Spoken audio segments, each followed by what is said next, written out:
The views and opinions expressed on this show by its guests are not necessarily those of Lounge Media Group or the show host. So if you sue someone, make sure it's the party responsible for hurting your feelings. Also, grow up, be an adult, and understand not everyone thinks like you. And that's okay.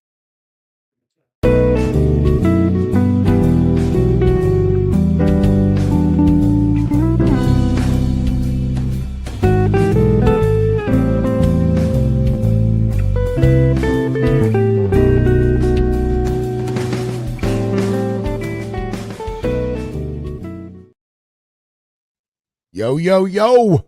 What's crack-a-lackin'? Mr. Hound, what's up, bro? Sage, what's up, brother man? What it do there, Mr. Blues? I see he's pointing at me. That's a nice picture. I know.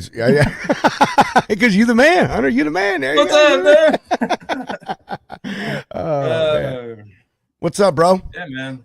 Dude, just getting back into the swing of things. Had a hell of a time this weekend at my buddy's wedding. You know, I was best man and rocked the speech. Shout out to the lounge. Makes public speaking a lot easier. So, you know, that just worked out swimmingly. But also, don't wear tuxedos at garden weddings that are outside when it is the hottest day in LaGrange, Georgia. So, other than that, we're living life over here, man.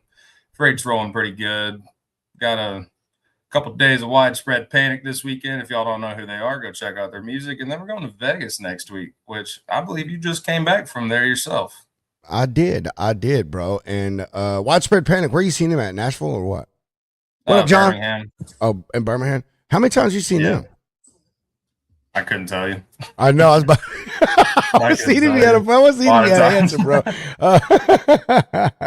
Oh fuck, dude. We have got, man. You and I are doing. And this is a good thing. We're doing more personal travel this month than we ever than usual. You know what I mean? And then, or I should say, than lounge travel. And that's a good thing, man. And man, you know, my wife and I did. We just got back from Vegas for our 20th anniversary, which our official anniversary is actually today. So I already made a whole bunch of posts. So I was like, I'm not going to drown everybody out with another post about my lovely wife. So, yes, officially today is our 20th anniversary and 25 years that we've been together. So, but Vegas was freaking phenomenal, bro. I've, never got to spend this amount of time there. Usually it's just been like one night, when I was a driver, I'd just chill there, go down, hang out on the strip. But dude, it was so much fun, man. Stayed at the Cosmopolitan, got a terrace suite, overlooking the strip, man. And it was absolute blast. Did a bunch of really, really fun things on the strip and off the strip. So, and dude, Kat had fun, man. And believe it or not, I think she had like 4 or 5 alcoholic drinks, dude. Wow. We weren't in the room 30 minutes and she had a glass of champagne. So, yeah, come on, man. I know, brother. Dude, she let her hair down. We had a freaking blast. So got to meet John Larari in person, and his wife Josie, hung out with them on Fremont Street. That was great to see him. And how fucking crazy was it that Steve Vest, dude, our homie Steve. I saw that. I was like, this man's omnipresent. I haven't gone to a show that I haven't seen. Oh man, dude. And we almost had a miracle, or we thought we had a miracle happen. We thought Jeff was there because he was posting pictures of him by a pool, and the hotel looked like one of the hotels on the south side of the strip, and him and I both were like, bro, are you in Vegas? So like, dude, like, how fucking cool would this be if we had Jeff Dickinson in Vegas? I'm gonna turn into a work trip real quick at that point. So, but yeah, man, it was fun, dude. Had a really good time, spent a lot of money that I really didn't care about spending, and yeah, man, really doing it again. Kat loved it. She wants to go back, man. And so yeah, dude. And you're gonna have fun, bro. I don't think you've ever been. So dude, I looked up your hotel last night because Kat was asking where you were staying. And so we looked it up, and bro, you're perfect. You are perfectly located for like the things you're gonna do. You will be able to walk to the Sphere. We could, but it was like a 35-minute walk, even though it was only like a mile. So you'll be able to easily walk to the Sphere, the High Roller, which is that big ass Ferris wheel. That's like right by you, dude. So Yeah, and Hunter was right. You were lucky Happens it every wasn't money. time. Dude, we partied off the same $200 for like a day and a half, bro. We pulled out $200 Saturday morning to start gambling. And dude, Kat just kept winning money, and we would just spend that, and then she'd win more money, and we'd spend that, and I was like, dude, let's go, bro. So yeah, man, I think all in all, I think we lost like $100 because once we had finally won like 250 back, we had just used that, like we had tipped a bunch of people with it. So, and then we pulled out $100 on our last night and played it at the Mandalay and lost it. So, boo, Mandalay. Don't play at the fucking Mandalay.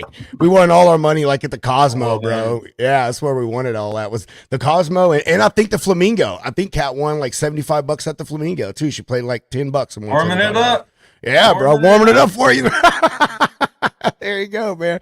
So yeah, good time, dude, and you're gonna have a blast, man. I'm so happy that that you're gonna get to go too, man. It's gonna be so fucking fun, bro. It's gonna be amazing. Yeah, dude. I see the Wizard of Oz out there too. Yeah, bro. We were going to, but we just decided. I don't know. We decided not to, and I'm glad we didn't because we heard some people talking, and this lady has vertigo, which Kat suffers from vertigo. And she was saying that if you have vertigo, the Wizard of Oz and some other shows are not something you want to do in this sphere. Because, it's like 270 degrees, dude. And they were saying like the slope in that place is like that. So, yeah, she's saying she got like motion sickness and all that in there. And I was like, dude, that's crazy getting motion sickness sitting down, bro. Yeah, right. Sitting still, dude. You get motion sickness. It's fucking crazy. So I wish we would have known the Eagles were there, bro. They were there this past weekend, man. Oh, dude, like that, dude. The Eagles and freaking Bruno Mars were both in Vegas this weekend, man. That place, almost everyone you talked to was there for Bruno Mars or the Eagles. I bet those Eagles tickets were like $1,500 a pop. I don't know. I didn't know they were there, so I didn't look. But who knows? I mean, the Sphere only holds. I don't know. It don't hold a lot. Like I don't know what, 2,000 people, something like that. Maybe I don't know. I know it's not crazy. So it's not as big as you think. I will say that. I thought that thing it's massive. But it's not as massive as you think it is. I'll just tell you that. Yeah. So, all right. Let's quit blabbering here. Get to some news. Ready to get to some news? Let's do it. All right, let's do that. Lounge Media News, brought to you by AR Doc Pro and sourced from truckingnewshub.com. Man, we talked about this, Hunter, back when it originally was thank you, and I forgot I didn't pull up a screen. Thank you. When it originally got pushed through. So $5 million liability insurance for commercial vehicles.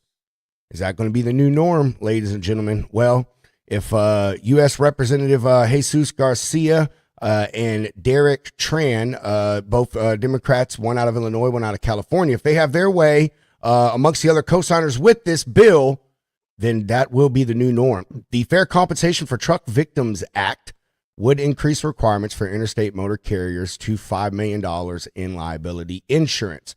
This legislation was previously introduced near the end of 2023, but never made it to a subcommittee vote. The bill now has 5 co-sponsors, and it would increase the minimum insurance requirement for interstate motor carriers from $750,000 to $5 million, which Garcia said accurately accounts for inflation and the current cost of medical care and other expenses.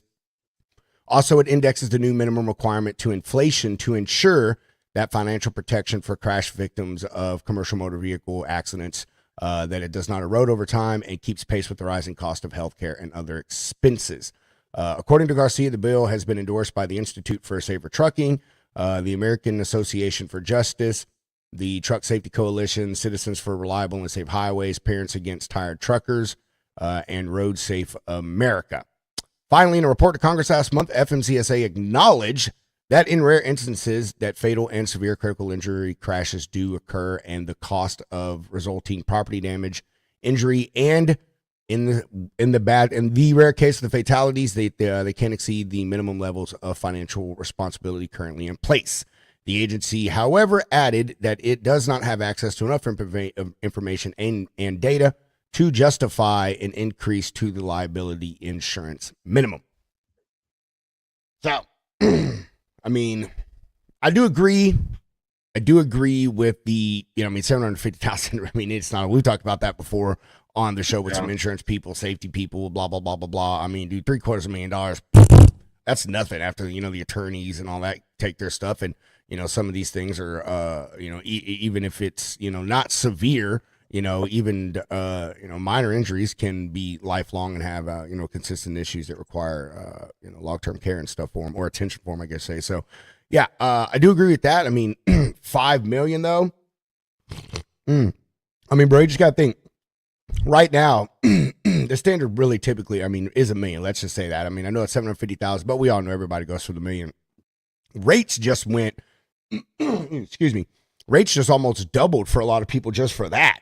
And so think about what it's going to be if they try, if they raise this to the 5 million, to the 5 million mark. And Hunter, do you remember, I don't know if it was last year. I think it was last year. Remember New Jersey, they passed that law for $2 million insurance. I can't remember if it was liability. I think it was for liability too. Yeah. But, so I mean, here we go, man. I mean, this seems like I mean, all right, so if we're adjusting for inflation, though, here's my question. If we're adjusting for inflation, like, are the premiums going to stay the same, or the rates, like, I mean, I don't understand how companies are going to be able to afford this. Like, I agree with that, man. That's the big the underlying issue there is definitely that. Like I said, I mean, but the current stuff, so a lot of rates just doubled for companies and drivers in certain markets. So now you're going to, add 5 times that amount onto that. And the insurance companies aren't just going to take on that risk and be like, yeah, sure, no problem, amigo. We got you, hombre. And so just kind of another. I mean, again, I get it. I understand the reasoning for it, but it's like, golly, man, come on. I mean, we've got to figure out a way to do this without killing the industry. You know what I'm saying? I know, dude. It's like we take one step forward and then a million steps back. Like, oh, rates are good, but you're gonna have to put all that money towards your insurance now. And and you can't even say this is something to get the human truck driver out, because I mean this isn't saying for humans. I mean, it's saying period across the board, $5 million insurance. So even the autonomous companies, and all them, they're gonna have the same type of coverage, man. Same thing. So it's I think they should be charged more, especially with those EVs, dude. I think they are. We've heard it, dude. You get one of those wrecked, man, those things are staying smoldering hot for days before they can even touch it. So yeah. So I'm pretty sure they have to have do have some extra insurance. We need to get with I wonder if Jessica and them would be able to answer that or something. We need to get someone to get us. Yeah. We need to get someone to talk about that. So maybe G knows someone. Maybe he does. Maybe he does, dude. We'll see. He is an alliance of or an ally of the AI people. So. The AI. Or AI overlords. AI over. That's right, man. But there you go, ladies and gentlemen. You can read the whole story. I mean, I pretty much read it all. There's maybe like 2 more paragraphs there. Should be posted up here in the next like 5 to 7 minutes. And leave some comments on there. Tell us what y'all think. That's all I got for the news there. Hunter, you got anything you want to add to that? Nah. No. Nah. All right. Coffee, yummy. Nice. I am beard out for the week, bro. Like I think probably I'll probably get some beer when we do Freestyle Friday this week. But bro, I'm just beard out. I'm with you. Yeah, I'm just beard out right now, bro. You're drinking a gallon of water every day. Oh man, it's all right. Let's get this lovely gentleman on here. Let's do it. Trucker G, everybody. Get your motor running. Head out on the highway. Looking for adventure. What's up, broski? What's going on, guys? How you doing?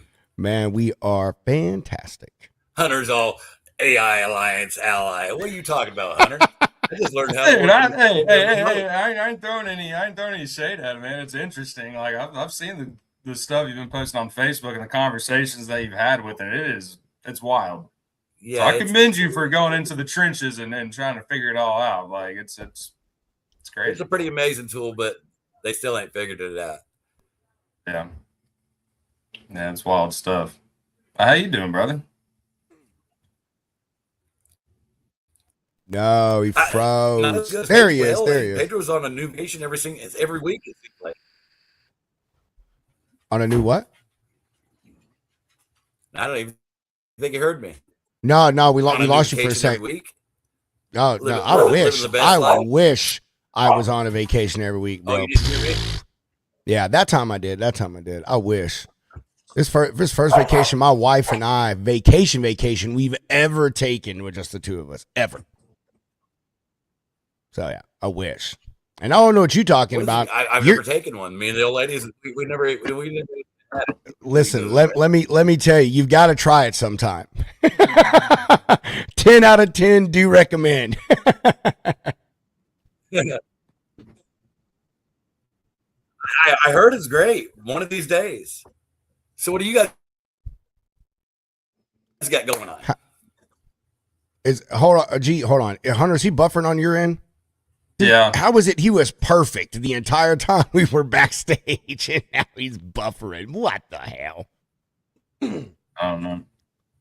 We got you now, G. You're clear now. I can see you. I can see you moving well now. I think it might be me, but let me see. Let me turn my hotspot on. That might help, just in case.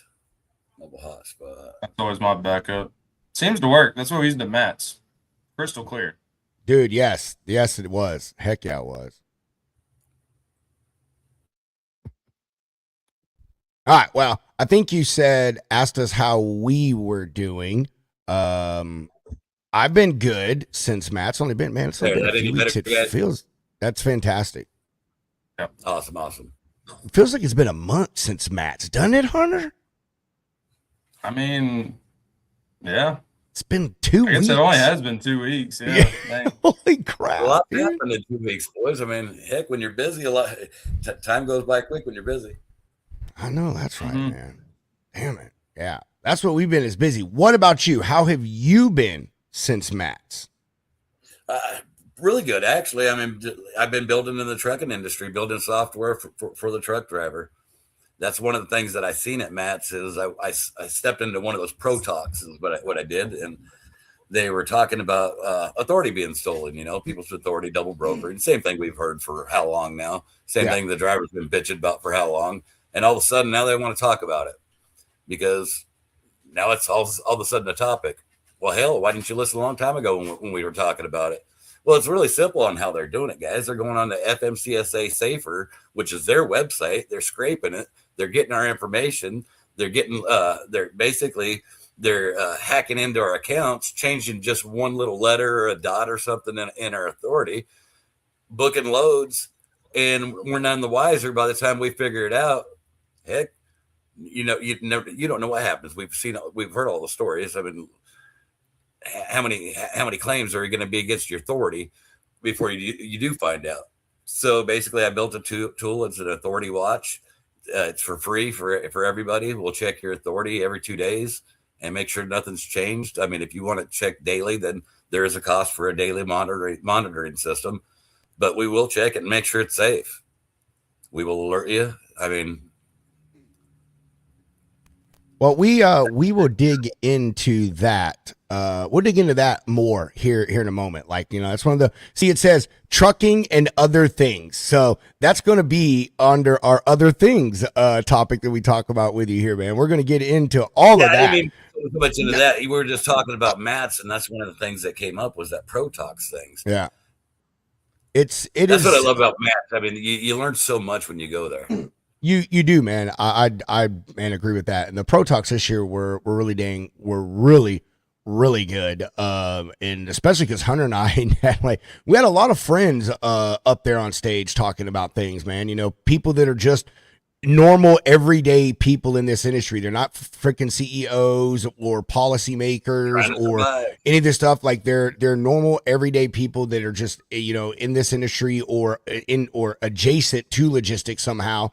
And we're up there talking about things that they've seen in ways that they've been able to solve some of the problems at least at a certain level. So yeah, man, there were some fantastic ones this year. And the whole fraud thing and the command carrier stuff, I think that was the main topic of all the Pro Talks. It was here, and of course, Secretary Duffy was there and Derek Bars and a whole bunch of other folks. where It's they're amazing when they go to when they go to a show like that and they get up there and they talk and they're the driver's best friend while they're there, and they give you that card and they tell you, hey, you know what, you really, that's really interesting. We need to talk about this. Here, take my card and send me an email. But yet you never hear back from them. Yeah, well, and then I you can't wonder speak why on that part. Get done for 30 years. Yeah. Well, I mean, it seems that at least this current set of folks are like this. We keep saying that, every single administration. No, I've not said it any administration. We got hope. Maybe. I mean, one devil that comes in there and actually tells you what you want to hear. I'm hoping. Maybe I'm wrong, man. I'm losing faith. I'm losing faith. Put it that way. Yeah, I think who's here for the little guy.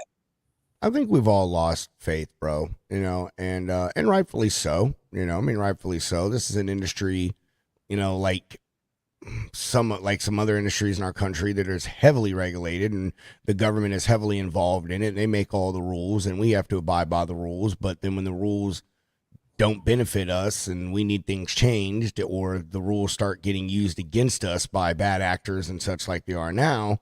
That's when, and then you don't care. Then you don't listen. You know what I mean? Yeah, it does. It gets frustrating, man. But I'll say, dude, that, it does. I feel there is hope with the ones. Here's the problem that we all know is we've only got 2 years left. 2 years left until they are likely gone. Cause every administration, man, they change and put their own people in there. So, I will say, and I think we all can agree, they're really, really try to push things forward through very quickly on a lot of this stuff, man. I'm hoping so because we need to start taking safety and taking accountability serious in this nation. We do, because it's affecting our industry and it's affecting the bad. What really pissed me off about Matt's is I go there, and this year was different than all the other years, guys. And I don't know if you've seen it like I did. All the different technology booths that were set up there. We got all these big tech guys that come into our industry, and they're building for our industry, and they know nothing about our industry, but they sure do know a lot about data mining. Oh, yeah. That's been a big thing we've talked about, and that's a lot of them get squeezed out. But, yeah, it's all these tech bros, they see an opportunity for a cash grab, and when it comes down to it, they have no clue. They don't know any of the issues. They don't know anything that they're solving. They just know how to present it, market it.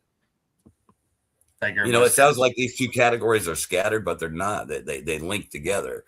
We have to have laws set in place because, to be honest with you guys, our laws that come out are laws that come from tech nowadays. Tech starts it, and then we have to build a law because, oh, wait a minute, somebody built a system that learns how to hack for them instead of them having to sit in front of the computer. So now we have to build it's crazy, and it's going to get crazier, guys. I mean, I'm following it pretty deep in the tech industry, and it's going to get much crazier, especially if we don't just start learning more about it. Yeah, they're definitely trying to take over, bro. Hell, what am I trying? They are taking over, dude. They are, and it, man, it sucks, bro. Oh, it sucks, man. It does, because it's just like Hunter said, and that's been our point this whole time, and the point you made as well is like. You have these people coming here that don't know shit about our industry telling us what is best for us in our industry, and it's like, it's, how can I say, I can't think of the it's not an analogy, but there's this sales tactic about like selling people things they don't need, but making them think that they have to have it. Like you cannot do whatever it is you do without this thing. I can't remember what that psychological thing is, but that's what a lot of this shit is. They making stuff that you remember a guy named Sigmund Freud. Yeah.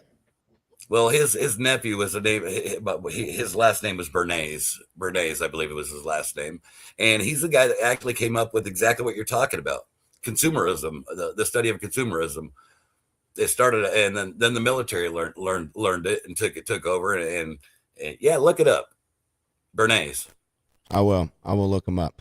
But that's exactly what you're talking about. It's his study. He started it back in the 30s or 40s, I believe it was. Yeah, but that's what a lot of this stuff is, man. And it's become oversaturated too. Like there's like 50 dang companies that do the same fucking thing, and all of them use the same exact data Their dashboard just looks different. Yeah. You know what I mean? That's all. There's You no just intelligence layer behind it at all. It's a data mining site. Yep, yep. All right, G. So, we're just in here rambling about, which is common for us three. Every time we get together, we're all over the freaking place like a bunch of bunny rabbits on meth or something. But we need to give the folks a little bit of background, man. We know you got a sizable following, and we know that you're full of yourself, and you think everyone knows you, bro, but they don't. So, let's give the people a little, quick few minute rundown of, who is Trucker G, and how did you get to be where you are right now, and then we'll just keep taking things forward from current.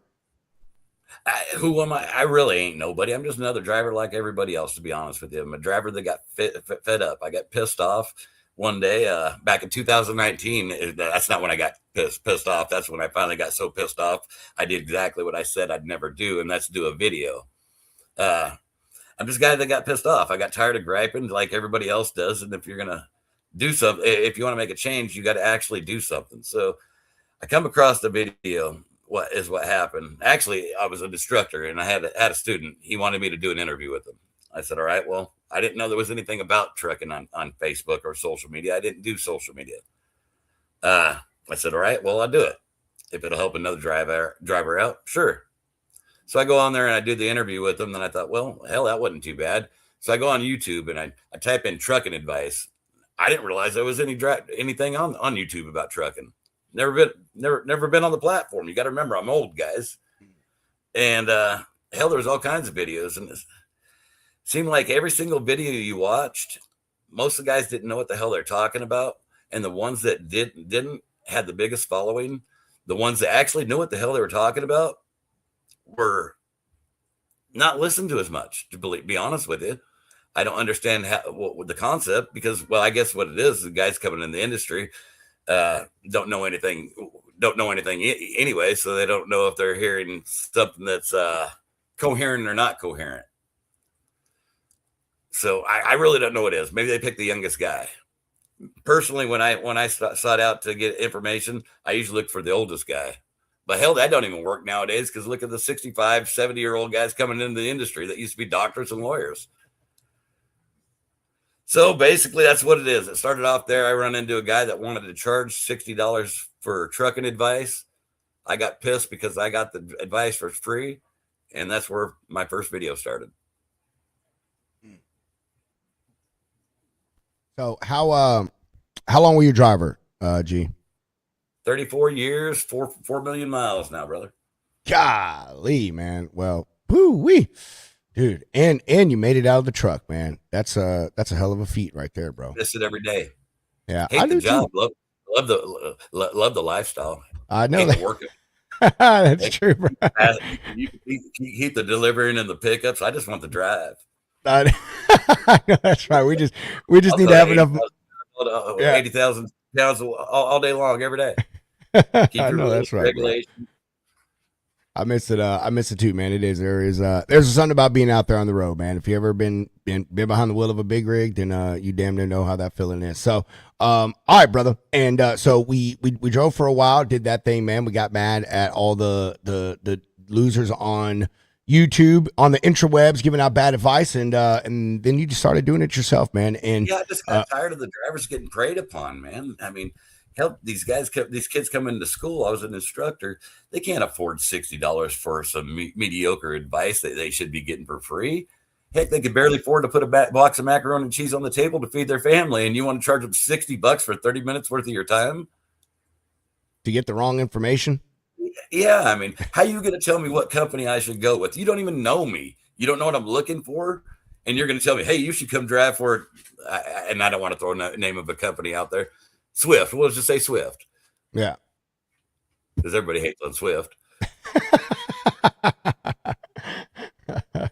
Yeah, I know. There's a ton of bad information out there, man, on our industry, man. I see a lot of it too. I've been seeing it for a while, man. You know, even when I was a driver, you would just see things on there that are just bad advice, bad practices, you know, and it isn't, and it's, and you're right, it's always these newbies giving this advice, and I think that they should be given advice, but they're giving it from the wrong perspective. You need to be given the advice from where you are. Hey, this is the thing that I did and it did not work out, but this is what corrected it. Or this is what I did and it worked. You know what I mean? Not telling people like, acting like you've been out there for a long time. And I've said this many times on the show. One of the first things I ever got told when I got to a truck was by my trainer's dad. And he told me that the day that you think you know everything about trucking is the day you need to get out of a truck, because it's always a learning experience, man. It's always something new to learn. There's always things changing. There's always a new method to do things. And, as you progress through your career, you'll find easier and more efficient ways to do things. So, yeah. Well, I mean, look at our training, man. It all starts with our training to begin with and our regulations. I mean, we're an industry that's regulated just as bad as the airlines, the FAA, but yet we're not trained. We ain't trained as such. Our regulations don't hold up as such. Yeah, that's another thing where been a real big issue. Hopefully that we'll start seeing we have been seeing some crackdown on, because they've been shutting them down. But these schools, man, when I got in the industry, I think the standard was like 3.5 weeks. I think it was 25 days start to finish for a driving school. And then you started to go find a company and do your whole, shebang or whatever with them. And I mean, what we've seen folks now, 100 week, I think we've seen them, something like that, less than a week. You've seen some of these schools out there that say they could put you through their entire program and get you a CDL. That's fucking dangerous, man. But no one oversees it. No one cares. No one cares. Take the time out of it. I mean, just look at the training itself. I mean, we went from having all of a sudden they kept talking about driver shortage for how long. So what they do, they drop the standards even more. They knock more and more stuff off the pre-trip. It's not like it was back when I took my test, and it's not like it was when you took your test. They keep knocking stuff off, so it's easier and easier to get that test. That way they can put more asses in the seat. We're watching the wrecks happen every single day, guys. Yeah. One of the big ones that I saw during my time driving was the can't think of the word. I don't want to say the induction of automatics, because automatics have been around for a long time, but like the growth of the automatics, and then the, automatic exemption on a truck. Honestly, it may sound weird to some people, and to especially the people that only drive automatics, but I think there's something about not being able to drive a stick in a semi. Like, and I'm not making this a macho thing or anything. It is 1,000% about paying attention. When all you have to do is hit a little letter and it goes in gear, and then you hit the gas, to me, that's a no-no. In a truck, man, when you're having to shift those gears, pay attention to what gear you're in, your RPMs, when you need to shift. It makes you, more in tune with the truck. Again, you're paying more attention to what is going on. For a second, Pedro. So are you telling me you're an unsafe driver in your vehicle? Huh? Or do you got a manual vehicle?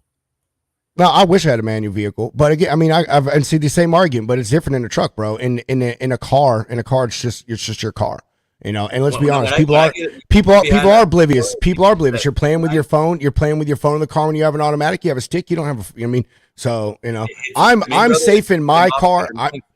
I feel I'm safe in my car because I did have a CDL and I did drive for 10 years prior to having a CDL. Oh, hell yeah, it was dangerous. Yeah. It's the operator mindset. It doesn't matter. I still, same thing, dude. That had something to do with it. It's the operator mindset, brother. Yeah.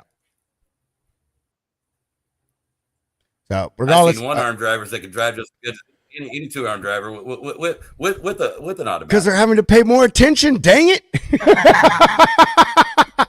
Operator mindset. All right, why, brother? It's you. It's not the gap between you and the steering. It's a gap between you and the steering wheel, not between you and the steering wheel with stick. Yeah, I will side with you, man. 100%. The training standards are way down. The level of entry that should be required to get a CDL is way down. I cannot talk to how I got in because in my case was rare. I went to driving school in the Army. I was in driving school for 9 weeks. You know what I mean?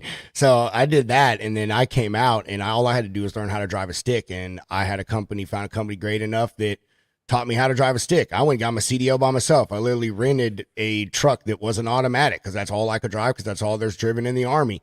Passed my test, and like so, I mean, to me, mine was easy, but you know, to others, it was hard. You know what I'm saying? That would be a difficult way to do things. So. You know, I mean, but my training was difficult. You know what I mean? I did it in the Army, and then I came out, and I was with my trainer for 6 weeks. And part of my training is we drove across the entire country. Like they put me purposely with a guy who had dedicated routes that we went to the Northeast, to Elk Ridge, Maryland, and then we would pick up in Pennsylvania, come back to Texas, and then we would do a route from Texas up to Utah and then back.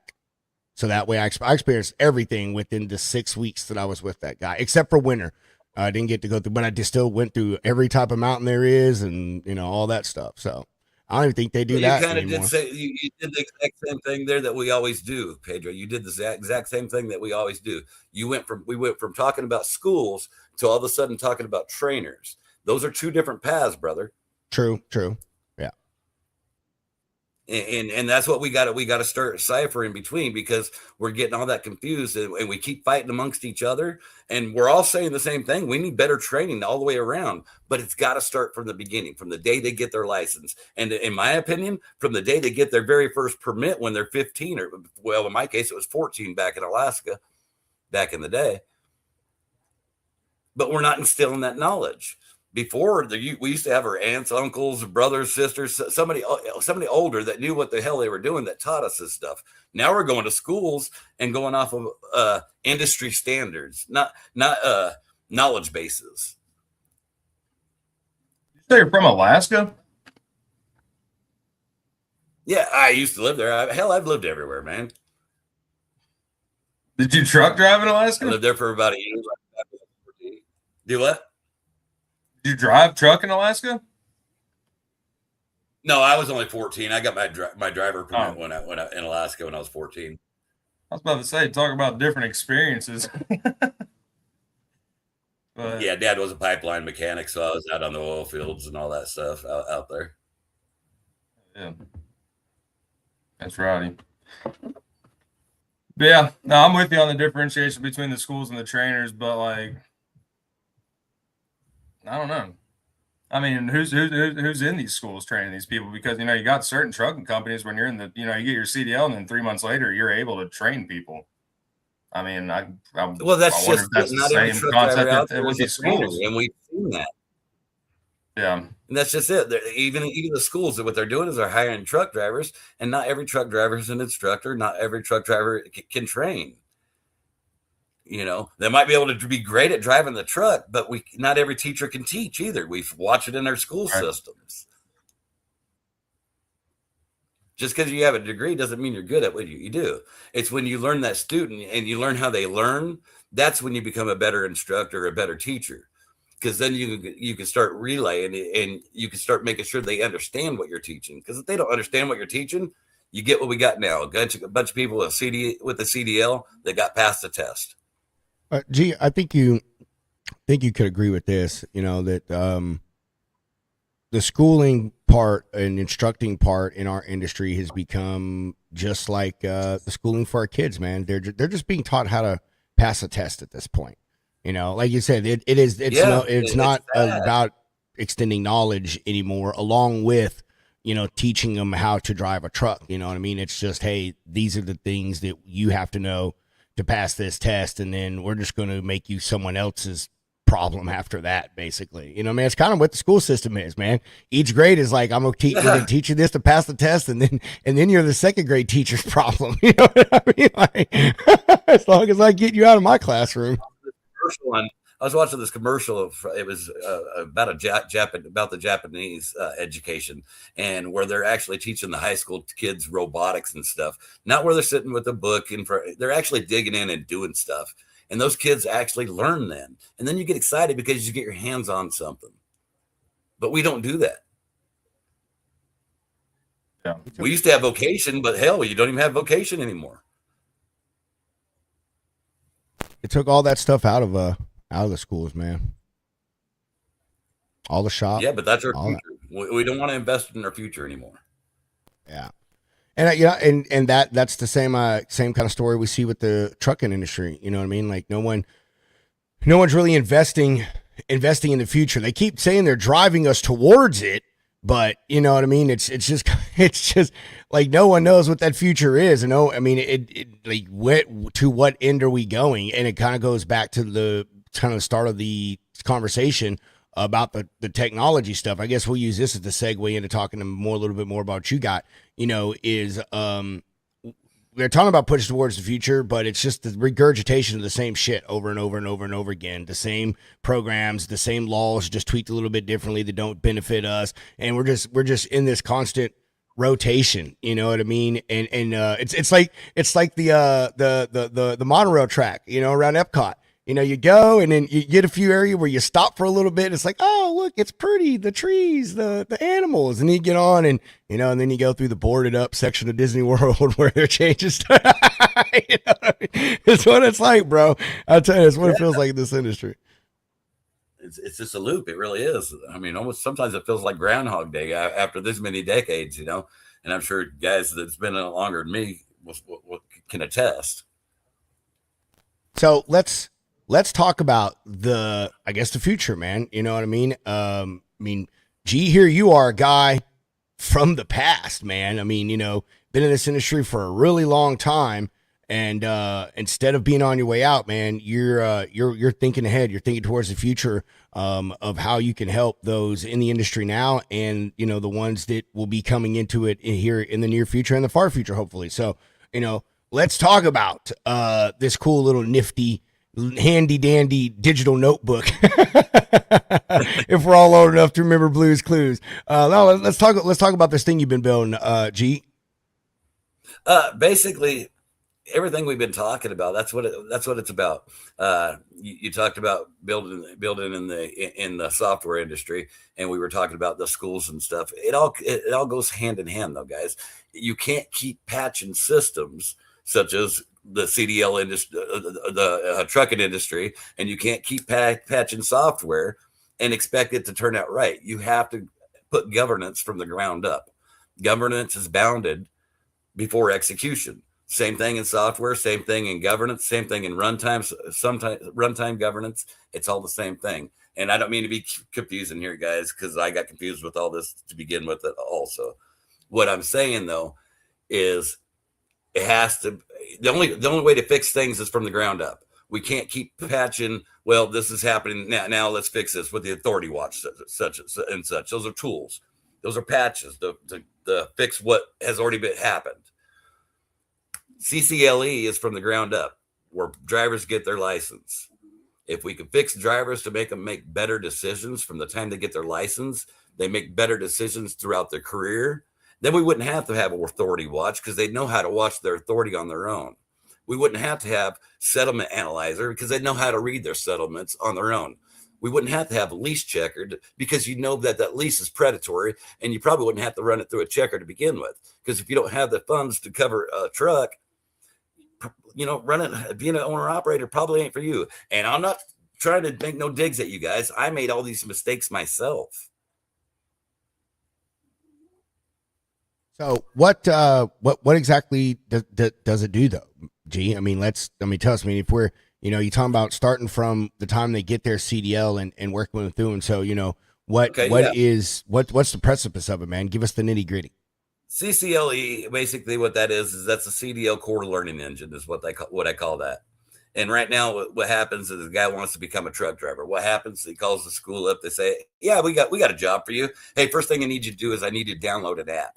That app is called CDL Test Prep, CDL GD. It's one of those test prep apps. So they go and they test prep for an app. What is that test prep? You memorize a question and you memorize an answer. What did you learn about that truck? Absolutely nothing. So when you go to school, what do you know about the truck when you go to school? Nothing. I know the questions that I memorized. I know the answer I memorized, but I don't know what the hell a kingpin is. I don't know what it does. So why don't we start teaching them right there from that test prep app? That's what CCLE is. Teach them why we check these things, what the importance of it is, and what happens when we don't check it. And then also what I have in there is called adaptive learning. If you get some of those questions wrong, it's going to come back to those questions. There's a list of about 400 different questions throughout the whole module. There's, it covers hazmat, all your endorsements, all your human trafficking stuff that you would have to do, orientations and stuff, all the videos you have to do. It covers all that. So it's a total of 400 throughout the whole module, the whole system. But for your CDL core questions, like 265 questions. And if you get it wrong, it's going to go back and it's going to start, especially if they're safety critical questions, such as something to do with brakes or steering. It's going to harp on it and make sure you understand it before it tells you, hey, I think you're ready to go on and take that test. Once you feel more confident and you understand the truck, then you go into school and you're going into a little more knowledgeable about what you're learning. Maybe you actually learn how to hook the trailer up and know what a kingpin is and know how to couple. Hell, some of these guys are lucky if they know how to couple after they get out of the company from training, let alone school. That's fair. Am I wrong?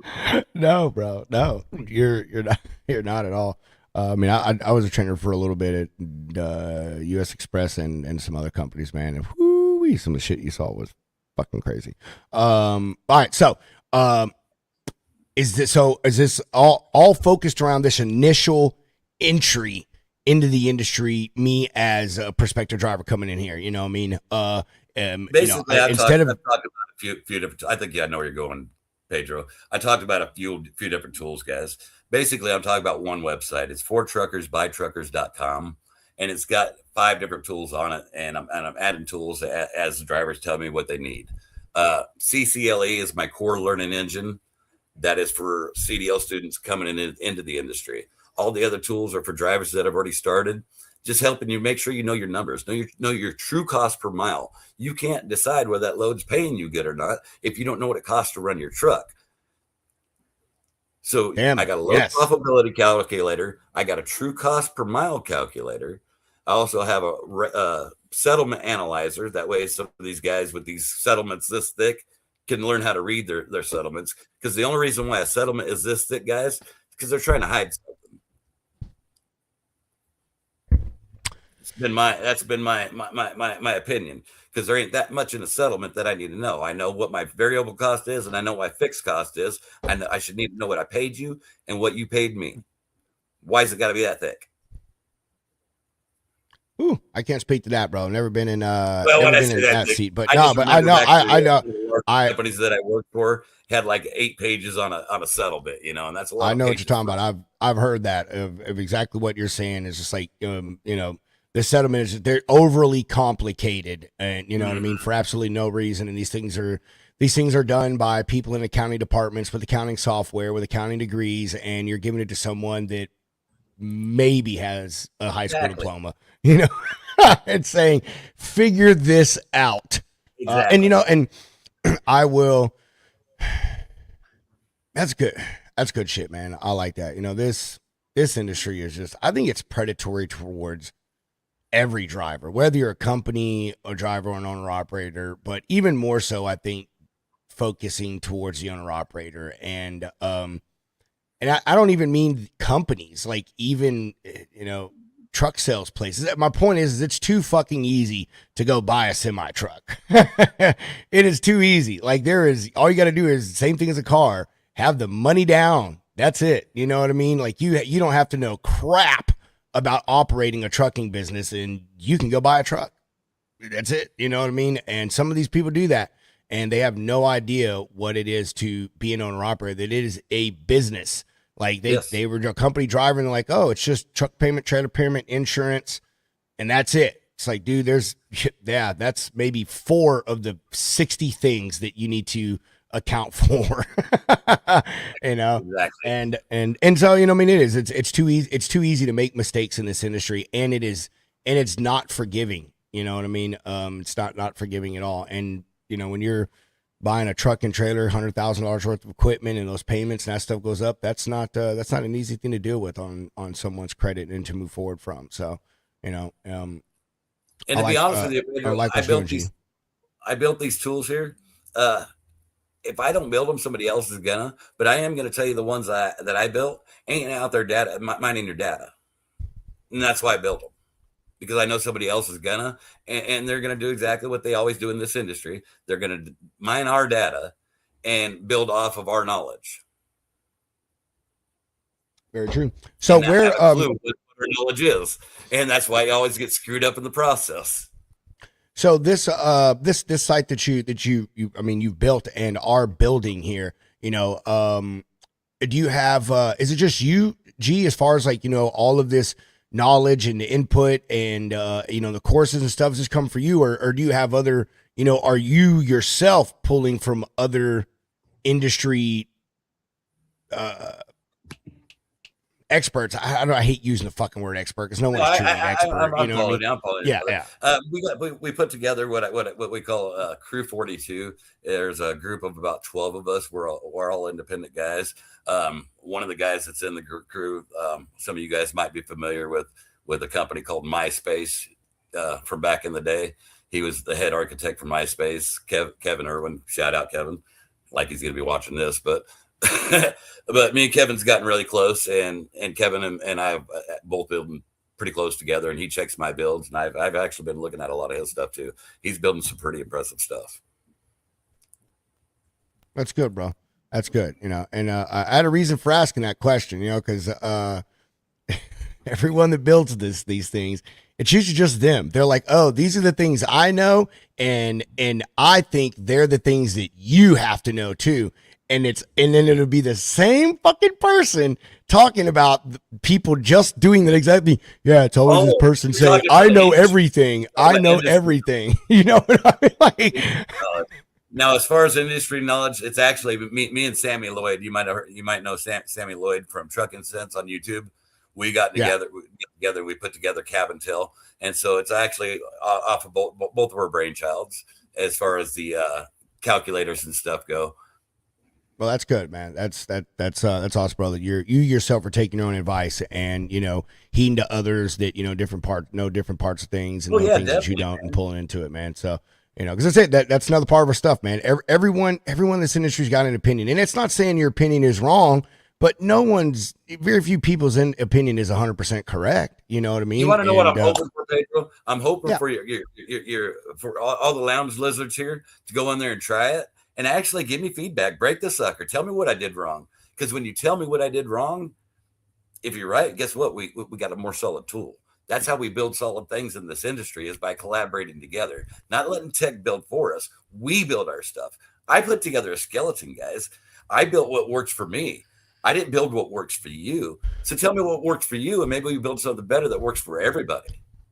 So I guess, G, the you know, a good question here is, you know, are you going to try to, is a goal here to try to get this thing as, when I call up that school or I go to a place, and instead of them telling me to download or go to these other things, you know, it's your stuff that they're saying, hey, you need to go to this website or download this app and, you know, start through CCLE and, you know, keep this thing and use this to your brain. Is that the ultimate, you know, goal here, is try to have, you know, this thing kind of, you know, I wouldn't say be the standard, but I guess, you know, in a sense, help set the standard moving forward. I hope it is a standard, and I don't care if it's mine or not, to be honest with you. I just want to see safer roads out there, and I haven't seen nobody built it yet, so I just built what the best I could.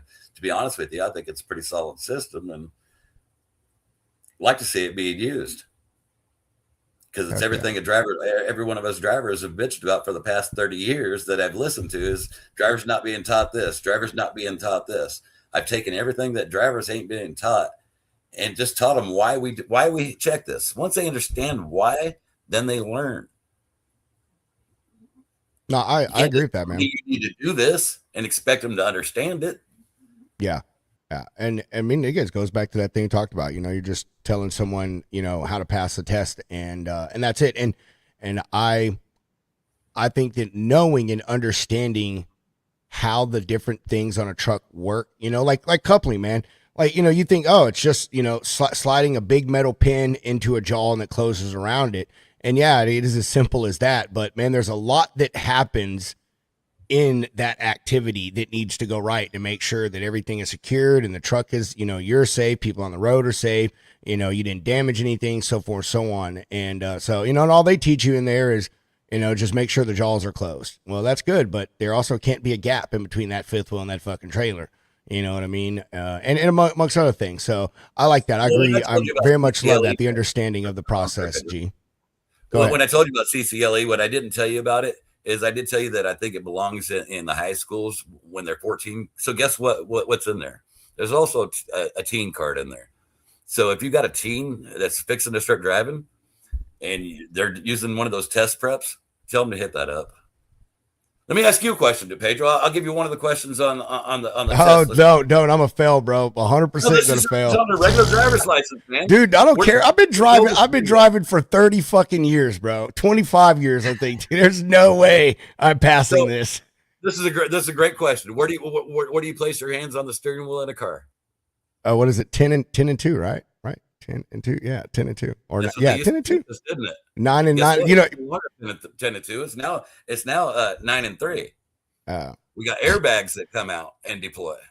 Bro, I don't know. Mine sometimes at 6, at 12, Yeah, could be at 1, could be over here at 8. You know what I mean? Hey, I mean, it may. Hey, I may be, just one finger on. Bro, It's just one of those things that they don't. Yeah. No, dude, that's smart now. I see it now. The airbag coming out. Very bright. Very bright. You're a smart guy. You don't look at G, but you're pretty smart. Don't tell them. I don't have the credentials to back it up.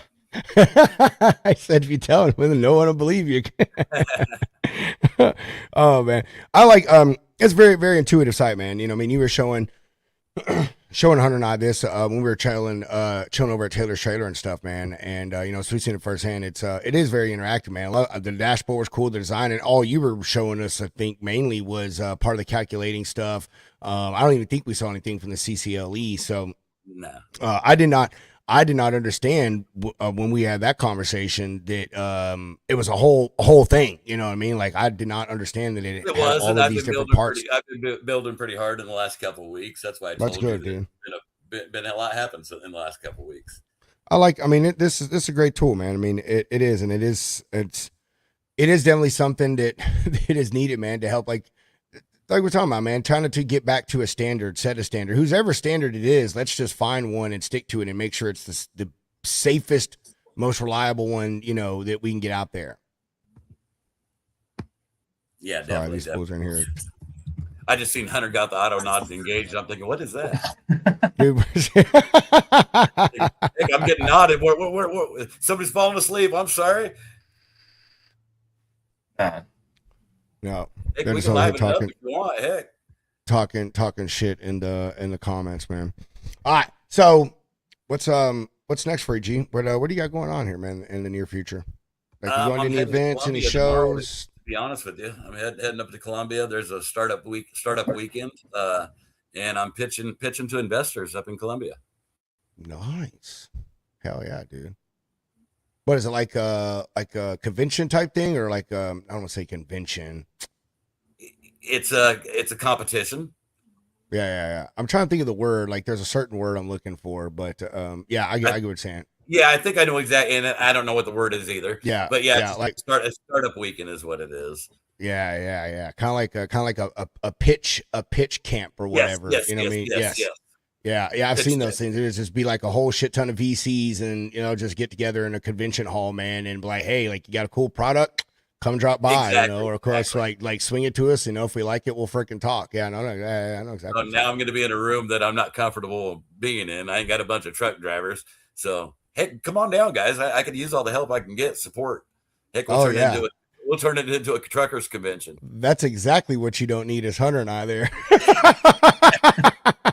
I guarantee a good time, though, brother. Yeah, it'll definitely be a good time. We will distract the hell out of them and then just get them to, but at the end of the night, they'll be like, so what are we talking about? You were just talking about signing that check with 6 zeros and 2 numbers in front of it. What are we even buying it? We'll talk about that later. Here. Sign. To be honest with you, brother, it's really not about the money, though. I want to make sure that the industry, and I hate to say it because everybody and their mother says that they just want to see a better world. I'm just tired of seeing our family members die out on the roads. I'm tired of seeing my brothers and sisters out on the road getting killed every single day and not being cared about. Yeah, man. It's I want to, it's funny. I want to say it's worse now than it's ever been, but a friend of ours, shout out to Rob Carpenter, our little star, our little his whole hot minute on 60 Minutes. That was a good ass episode if you didn't watch that. But I actually didn't catch the whole thing, dude. I think at this point I've seen the whole thing. I've just seen everyone's clips. Like I've seen Derek Barr's clips. I've seen Rob's clips. Damn it, who else is there? There was like three main portions to it. So I think at this point I've seen the whole thing. But, I'm just thinking, why did it take us so long to figure that out? How long has this been being said? Dude, it just keeps it honestly, it's just taking the while for us to pump it up. Dude, no one listens to us. Like our industry is so big, but you got to think like all the creators or people that have a major voice in our industry, they don't talk about serious shit. They do fucking jokes and funny content. Like the people with the millions of followers out there in our industry, they're not getting millions of views by talking about trucking laws. They're getting millions of views by posting funny content of, truck drivers in the 80s and white stuff under their nose, and it is funny, but that's what people see, dude, so it's taking the time for these things to get out there. And I mean, and it's shout out to people like Rob Carpenter, Danielle Chafin, Justin Martin, Gordon McGill, like all of these folks have just been pounding and pounding and pounding away, man, and making connections and going to shows and, beating down people's emails and doors to give interviews and get interviews or get interviewed, so yeah, I think it's entertainment. But however, what back to my thing is one thing Rob had said, when I first met him is he's like, is it worse now or is it only we perceive it to be worse because it's in front of us every day, all day? Like, yeah, the data has climbed up, but you would think, but it honestly has not exploded in as many ways as people think. People feel that the problem has been continuously exacerbated and is this massive compounding double over, triple over, quadruple over every single day thing because of the internet, bro. It's in your face all day, every single day. That's all you see if that's what you want in your algorithm is this stuff. So not that it's not happening, but you know what I mean? Is it that it's gotten worse or is it it's always been there and it's always been a problem? It's just now it's so easily seen and noticed by everybody. When you got a 95 to 110% retention turnover rate in the industry. That part, yeah. So I'm talking about like the safety stuff, man. All the crazy accidents. It all goes hand in hand, though, guys. Yeah. It all goes hand in hand. Yeah. I don't know, bro. Eventually it'll be. You know how we cure it? We comment on the FMCA. Go FMCSA. Go on there, and make your comments, guys. That always works. I love that shit. Crazy. I mean, hey, I will. You got to give them some credit, man. They've been listening to them, bro, because a lot of the stuff we've been bitching about here recently, they're really starting to make some change. I try to give credit where credit is due, man. And you got to give them a little bit, man. But I do agree that, most people's activism is commenting on social media. I did my part. I left a mean comment with a bunch of emojis. As I can get. I'm building the tools. It's whether or not you guys decide to use them, that's up to you. Yeah. Well, we need the tools though, man. The right tools, not the stuff that's just regurgitated crap that, That's it. You guys tell me if they're the right tools. You guys tell me. I built it. You let me know. I'm going to go check it out. I like the calculator tool, but we have been talking about this for a long time because our buddy Jimmy, he has his called AccuBid Pro, and that's been his. He's a broker and he used to be a driver too, but I mean he's been saying this for years. Like the number one thing that owner operators fail on. It's not knowing their cost per mile. Like that is the number one thing that you have to know. And it's the number one thing you have to know in every business. Even Hunter and I know what our operating costs are. I call that my true cost per mile. I call that the true cost per mile calculator. It's on there, guys. It's free. Use it. It's good, man. Like, that in itself is an invaluable tool. And I wish that people understood that. And and it's funny because you talked about go back to the school stuff.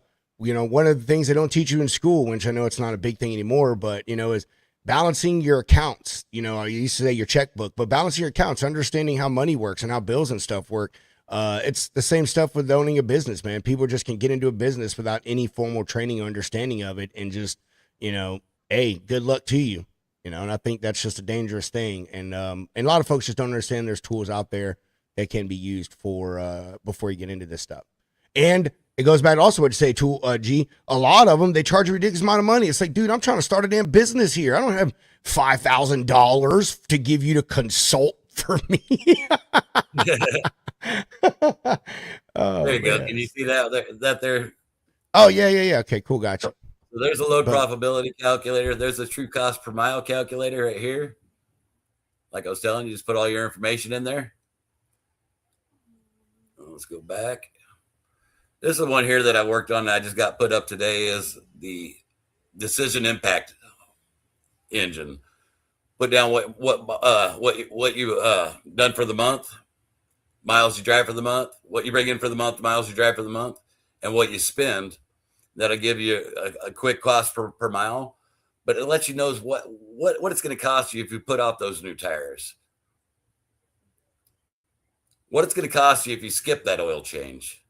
What it's going to cost you for that new app you might want. What it's going to cost you if you're tired. You know what I mean? Play with it, guys. Dude, I like that, man. That's like, Yeah. dude, that's pretty dang dope right there, bro. That is seriously, that's cool. I like that, man. The whole. And then also readtheclause.com, guys. Readtheclause.com is it's a car negotiator and anything to do with contracts.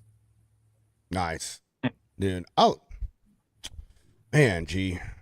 Man, I knew Hunter and I shouldn't have told you about this stuff last year, man, when we were coming up with all these ideas that you just showed us on your website. We're partners, brother. We're partners. Dude, I like that, man. You're honestly, you're kind of building the Trucker G University, TGU. You got to pick a mascot. Working folk, guys, I'm really tired of the regular working folk getting nickel and dime to death. How many of these apps can we afford? Oh, I got to get $5.99 for this app, $6.99 for that app, $29.99 for that app. Why isn't there one place that we can't have a place that's affordable that'll do all of it? Yeah, nickel and diamond, everybody, bro. It's what it really is. What it is, man. It really does. Yeah. At the end of the day, who pays? The driver. There ain't much left at the end of the day. I did a post up about driver only bringing in only having $4,000 after you add everything up that he probably should have to live. Now you got to remember, a lot of us drivers do without a lot of stuff that we shouldn't do without in order to have a better living. But the guy was sitting there giving me a hard time, say, well, I grossed $256,000 and netted $94,000 as an owner operator. And I thought, you're proud of that? Guys, you're running a business. That's about a little bit more than what you should make as just a driver, let alone an owner operator taking all the risk. But he called me being dishonest because I said $4,000. Guys, we give away a lot of our time that we shouldn't give away. We give away a lot in this industry that we shouldn't be giving away. Why? I'm with you. Oh, it's just the way we do it. Well, it's time to stop doing it that way. Because any other industry, it would be there'd be a lawsuit against them for for unfair labor wages. Yeah, but got that labor law from 1930 or some shit. Yeah, it's pretty old, man. It's pretty old. It's in place. And I mean, there is. Ooh, man, I'm gonna have to be careful about this one. There is another thing here that people don't touch on a lot, that have a lot of say and control over this industry, and just no one says it, and that's the damn shippers, bro. Like it is. They have a lot of control over this industry. Like everyone complains about the detention thing. You know what I mean? Like, dude, who do you think sets that stuff? And you say, oh, well, me, the driver, I can set it, or you, the broker, I set it. No, I can't, because the shipper just tell me, sorry, Charlie, you can set it at $200, but I'm gonna pay you $50. You know, Yep. a lot of this whole free 2 hour thing, like that is something You that just turn came into from way free back. storage. Yeah, man. You know, I mean, a lot of this stuff, a lot of these standards and things are set by the shippers. The rates, man. Hunter and I have been beating this one down for almost 3 years. We've been doing this show, man. The shippers are the ones who ultimately set the rates, man. They just do. I don't care what anyone says about brokers. It doesn't matter what fucking rate I You're tell right. them. I but could the tell them problem is 10. the drivers should be setting the rates, and we could, but we don't. It is. And see, here's something that I don't think a lot of people have caught on to about how powerful the spot market is with driving rates. And it goes back to this and I'm about to show my intelligence here. Goes back to this whole psychology thing of like here it is right now, you can take it for this price or not take it at all. Do you know what I mean? And what I mean by that is, do you seriously think that shipper just got that order for that fucking $100,000 truckload of pipe 30 minutes ago? You know what I mean? Like, dude, they knew about that thing 4, 5, 6, 7, 8 days ago when they could have put it out there and it could have been booked and a broker would have had time to go to a carrier, their carrier partners, get rates and get a solid rate for something the carrier could have made money more. But no, when we put it out there at the last minute, you scramble and then you put it out to 20 different brokers, 30 different carriers, and it's a drive to the thing. And then whoever gets it puts it on the board. And now it's out there on the board with all the other loads of the similar lane that were bid on using the same data from the same company that 90% of this industry uses. It's like a whole thing, man. It's this whole like now. And we disguise it as the just-in-time system when all of us that have been in this long enough know that like very few orders are placed last minute in this industry. Hunter is a prime example. Dude, like I've heard Hunter talk about booking loads out weeks at a time, talking to his customers months in advance about orders they're going to be placing once these grapes are ready to be made into fucking wine and they can put it in a bottle. So, yeah, it's a whole thing, man. System's rigged, I'm telling you. I don't mean to sound like conspiracy theorist, but it kind of is, bro. It kind of is. Here's the load profitability calculator. Let's say we're going to take a $2,000 load, right? Load pays $2,000. Fuel surcharge. We want to put that. Let's just say loaded miles 600, which deadhead miles 150. Let's just kind of do it quick. I'm not going to go through them all, but we'll run the calculator. I want to show you kind of what it shows. Show and take it, but see, we didn't put all that other information in there also. But it's going to break down exactly what your net, your cents per mile, your gross, your margin, and that way you know whether or not to take these loads, guys, and whether or not you're making a profit off these loads. That true cost per mile calculator, that's where you put in your fixed cents per mile. And that's going to give you a more accurate number. I already have some user feedback for you. Okay. All right. As someone who just went to Vegas, let me tell you what, when that take it thing up there, it needs like flashy lights and it needs to pulsate. You know what I mean? Like, you know what I'm saying? So you're like, win. You know, maybe, and then, you know, or maybe, you know, have like some gold coins drop down from the screen, you know? Yeah. No, I do like that, man. That is really cool. And I love, it is actually interactive. That is another word that is really thrown around in the tech space. It's interactive. Dude, every fucking website's interactive. You interact with it by clicking on things. You know what I mean? But yours truly is, man. I mean, it is. You know how it intelligence behind it. Yeah. You know, it feeds you to the next thing and stuff, man. And I just seen it on the layout. Like it makes you want to click the stuff. I love the coloring on it, the layout on it, the tile stuff. You know, I do like that, man. And it gives you the option of where you want to go and what you want to do. So. Good, you're doing a good job, bro. Heck yeah, man. Drivers make better decisions, then everybody starts doing better, guys. We see rates go better. We see rates go up. We see safer roads, and it's all about making better decisions. Even us veteran drivers can make better decisions. Number one problem in trucking with those veteran drivers is complacency. 10-year mark is the big mark. Yeah, I'm with that. I'm with you on that, man. It is. You do. You get complacent in everything. Drivers, it's a lot, you know, especially doing the same thing kind of day in and day out, you know, same route, same roads. Yeah. You know, and which on that, man, you're going to have like a,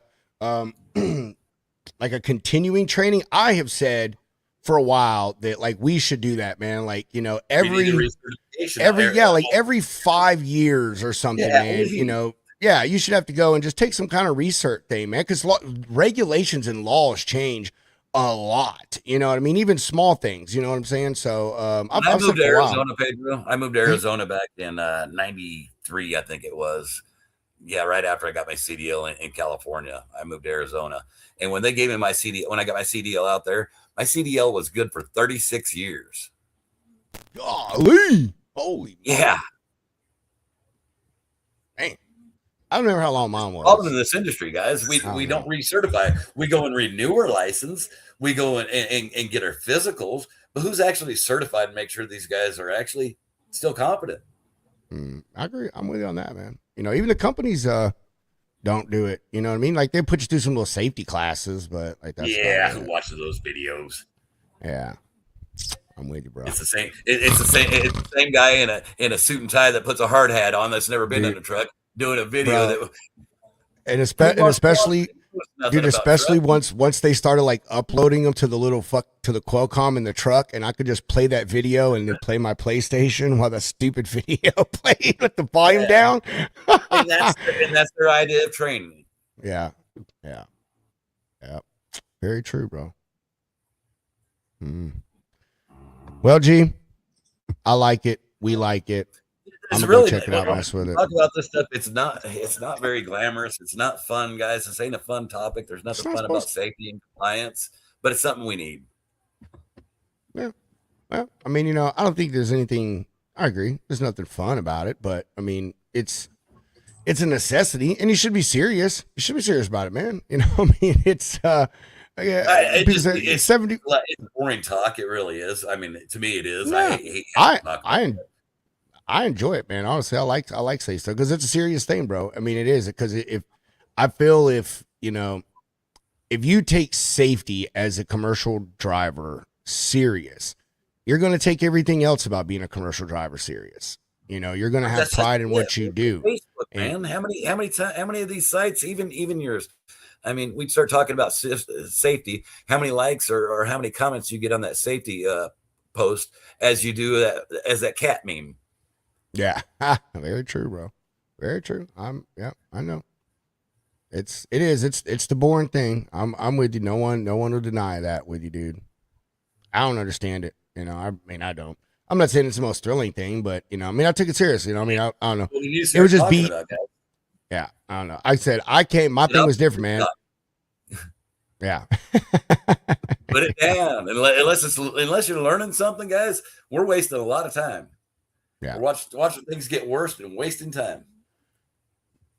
Well, we'll see, man. We'll see. We got some positive stuff going on, G, and there's a lot of people trying to make a lot of good things happen in the industry right now. And so, and we're seeing light being shined on things faster than it ever has. We're seeing, you know, bills and laws and rules change faster than they ever have. We're seeing the FMCSA actually starting to take an active role in stuff. You know, I mean, you know, they're coming to these truck shows now, and they're not just sending Jenny from fucking accounting anymore. You know what I'm saying? You know, like, I mean, they're sending, you know, the people, the you know, Derek Bars and Ken Riddle. You know, when I was in Washington D.C. during, or I was actually in Chicago during May Day. I was supposed to be in Washington D.C. and I went to Chicago, and they sent one of the lower guys right there at the White House. Sent one of the lower guys out there to placate them guys and give them hats and chocolates. When the president could have easily went out there himself, but you know what he did from the mic? Hey, listen to them truckers out there honking. They love me. No, they were trying to get your attention.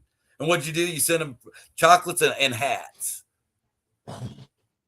Well, I can't speak on that thing. Wasn't there? Don't know. I can. But I'm with you. But we're with you, dude. We're with you. It's yeah. Change it's not just every single administration, because I deal with this all the time. They're going to say, well, you just don't like Trump. Has nothing to do with Trump. Has nothing to do with Republican, Democrat, none of it. Every administration. I'm tired of people not doing what's right for the industry, what's right, not right for the safety of the general public. Nothing to do with politics. No, I know, but I mean, that's the way people always got to make it. I'm with you too, and it's across the whole transportation industry. Honestly, man, I mean, I bet if we went and talked to rail people, they got the same type of stupid shit Oh that yeah, goes on 100%. there. The airlines, same stupid crap that goes on there. You know what I'm saying? So, it's just I think again ours is getting more attention because we're out there more. There's more trucks on the road. You don't see the trains you know what I'm saying? Like, so, ours is the one that's shining the light, which is fine. If we've got to be the ones that take the heat and get all the hard things Probably done, because we then got that's more fine. accidents than you do. Yeah, that's what I'm saying. You know what I mean? Yeah, because there's more of us out there. You know what I mean? So it's shining more of a light. But And less training than any of them also. crazy enough, dude. I just don't get that. I don't know. It really does baffle me, bro. It really does how easy it is to get a CDL. It's fucking scary. And I didn't get a college degree for this, guys. That's what pisses me off. I'm here talking about this, and I didn't go to school. I'm not getting paid by the government to go and research this stuff, but yet I can sit here and tell you what the problem is, and you guys are just now figuring it out when every other truck driver's been saying it for years before me. Just the voices that haven't been loud enough. Gee, I think that's all, man. I really do. Voices haven't been loud, and there's a lot more of them now, man. A lot more of them now. All right, I'm off the soapbox, guys. It's happening. Stuff is going on. We just gotta hope things get done, and the changes that are made can stick throughout this administration and through future ones. I can't think of the words going to use. Future ones. I want to see everybody do good, man. Everybody. Yeah, We all prosper. That's when things.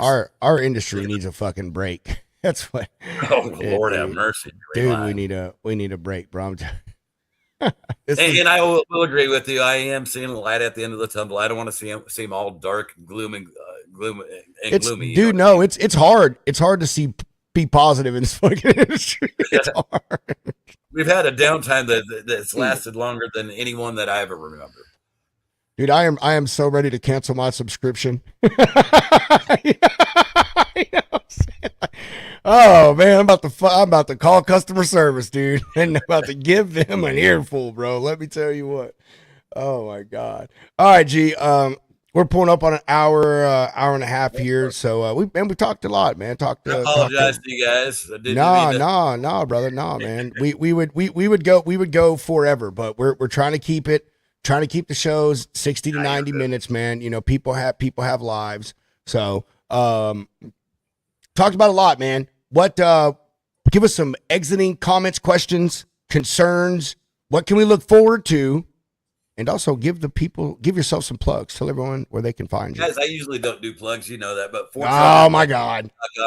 You can reach me at truckerg at 4truckersbytruckers.com. It's the number 4 on 4 truckers. Break the thing, man. Tell. I mean, I want you to be raw and dirty. Tell me where it's broke. If it's not broke, then we got a solid system. If it is broken, I think you're right. We'll fix it. But I'm pretty sure we got a solid system.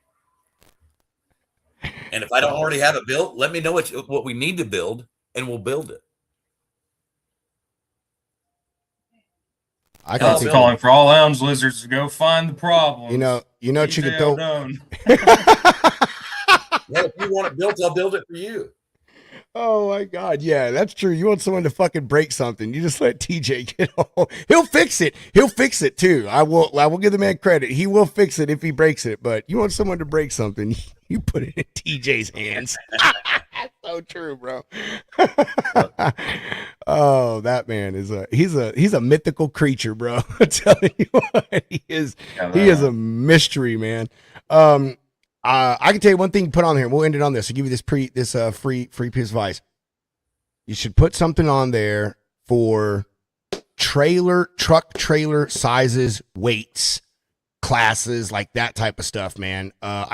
Dude, I've been doing this for a long fucking time, but man, like how much weight does a 16-foot box truck hold? Shit. Let me go look. You know what I mean? Like, dude, even drivers, bro, drivers understand that stuff. And And also weight disbursement, dude. A lot of these owner operators, dude, they don't understand about that shit, man. Like you have to pay attention when that truck is loaded to make sure these loaders, half these folks don't know shit either. I think that'd be some good stuff on there, man. Truck classes, weights, things like that, dude. I think that'd be a really cool, really freaking handy tool, man. Well, thanks a lot, Pedro. You could have told me this off air. Now I got to get to building for somebody else to build it before me. Yeah, that's good, bro. That's good. That'll be easy, man. That actually is very good. Yeah, dude. I think of a lot of stuff, bro. I can feed you a ton of ideas because I'm all about making life easier, bro. So like, if I can find a system, dude, to make life easier, to teach me something that I won't forget, man. Oh hell yeah, bro. I'm all about it. All right, we're going to do some plugs and then we'll get to some excellent comments from Mr. Hound and myself. We talked about trucker tools, things that are helping drivers. And I know a lot of them have a bad name, but this factoring company is the factoring company, the only one that we recommend for all times. Sureline Capital, ladies and gentlemen. With Sureline Capital, you don't just get their 50 years experience in finance and banking, you get freedom. Sureline lets you choose the invoices you factor, so you're in control of your cash flow. Get advances up to 97% of the invoice for immediate expenses, and no early termination fees, so you can move on whenever the time is right. Being a business owner is about freedom, and Sureline Capital understands access to your revenue when and how you need it is a vital part of that. Start your path to more control over your money with SurelineCapital.com or call them at 801-605-8822. Make sure you use code SURETHING365 to get your first invoice up to $2,000 for free. Solving the truck parking crisis, one location at a time. Freight Ninja sites aren't just to park one truck and trailer. They can be the main base to park your fleet, a drop yard near one of your shippers or receivers, and a whole host of other things. Find out more of what they offer and how Freight Ninja can help you by visiting freightninja.com or give them a ring at 844-303-1505.